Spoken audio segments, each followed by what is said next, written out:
मानव और बंदर का रिश्ता बहुत ही गहरा और पुराना है।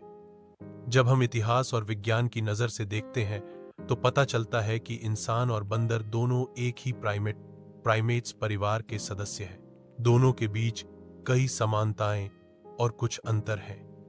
यही कारण है कि वैज्ञानिकों ने बार बार कहा है कि मनुष्य और बंदर का एक ही पूर्वज कॉमन एंसेस्टर रहा है। इस निबंध में हम दोनों के बीच के रिश्ते, विकास का इतिहास, धार्मिक और सांस्कृतिक दृष्टिकोण तथा आधुनिक युग में इनके संबंध पर विस्तार से चर्चा करेंगे। 1. शुरुआती इतिहास और विकासवाद। चार्ल्स डार्विन ने 1859 में अपनी प्रसिद्ध पुस्तक on the origin of species में विकासवाद का सिद्धांत दिया।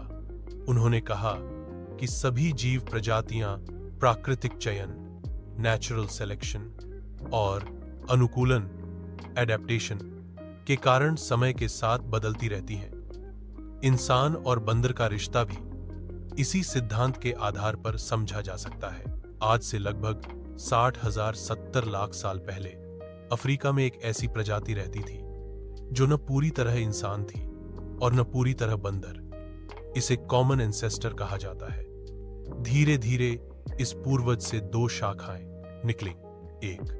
एक शाखा आधुनिक बंदरों और एप्स जैसे गोरिल्ला, चिंपांजी, ओरांगुटान की ओर गई। दूसरी शाखा धीरे धीरे विकसित होकर होमो सेपियंस यानी आधुनिक इंसान बनी। इस प्रक्रिया में लाखों साल लगे।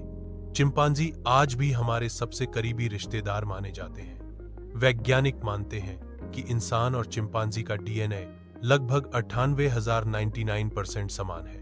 2.